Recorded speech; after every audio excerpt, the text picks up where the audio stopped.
The new concerning Omicron variant has become dominant in South Africa, where it was identified, and on that today a study from the region suggested that 2 doses of Pfizer COVID-19 vaccine appears to give only 70% protection against hospitalization, suggesting weaker efficacy against the new variant, hence also suggesting the need for the third booster dose of the vaccine.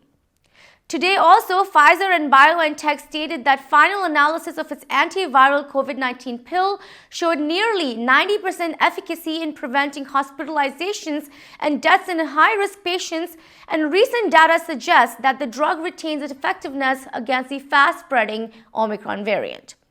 Pfizer has now submitted the data to the U.S. Food and Drug Administration for an emergency use authorization of the pill.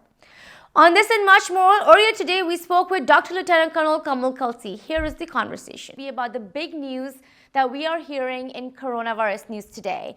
Pfizer has said that it's an antiviral pill that it has made is 90% effective in preventing hospitalizations and deaths. This pill is right now with the FDA, and there may be an emergency use authorization coming very soon. So the question to you is, what is this pill? What information do you have about it, and how effective is it really?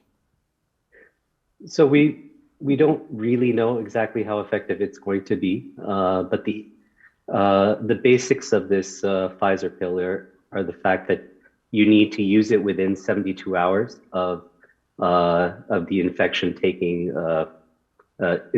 place. So if you come to me, let's say to my office today, and you started having symptoms, let's say yesterday, then this pill potentially could be an effective tool in the fight against COVID, especially for patients that present with severe upper respiratory symptoms. So how is it different? And like you mentioned, it supposedly helps reduce morbidity and mortality by like 90%. Right. So what about the other therapeutics that have been used so far? What information could you give us about that? So generally speaking, look, if patients come to you and they are mildly symptomatic, which is the case for 95% of COVID patients out there, then their body's going to fight this off within about a week or two. There's really not a whole lot that needs to be done. You treat the symptoms. So if they've got congestion or a minor cough, then over-the-counter is like Mucinex, Dayquil, NyQuil, Robitussin will do just fine for them.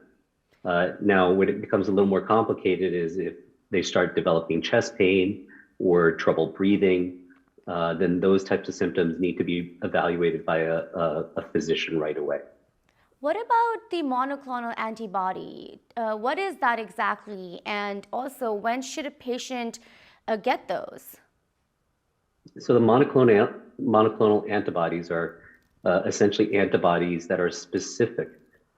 They've been designed to attack the coronavirus, and then that helps your body's immune system eliminate the infection. So that has been super, super effective. All the patients that I've sent in for monoclonal antibody infusions have done very, very well, even the very sick ones.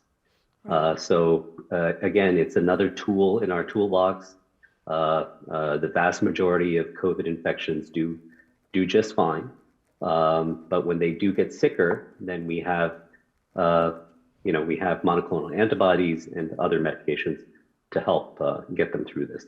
Right. Let's now talk about the numbers that are coming in today, doctor. We have more than 50 million cases of COVID-19 in this country, nearly 800,000 deaths. Cases are rising in colder regions of this country, but we're also hearing the same news from other parts of the country as well. How are you looking at this? You are in the ER. What are you seeing? Yeah, the numbers definitely give me pause.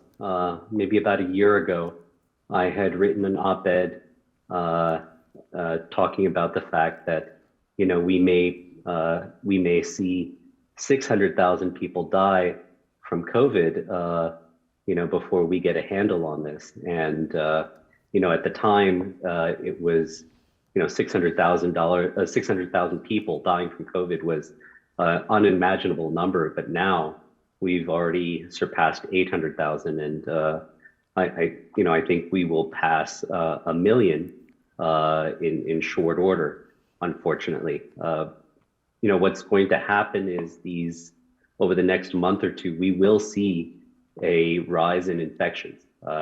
Especially from some of these new variants. Yes. And that unfortunately is going to happen because people, as they meet over the holidays, they will inevitably pass the infections around. And, we've already seen a bump in infections from Thanksgiving, and we will most certainly see a similar rise in infection from the holiday season.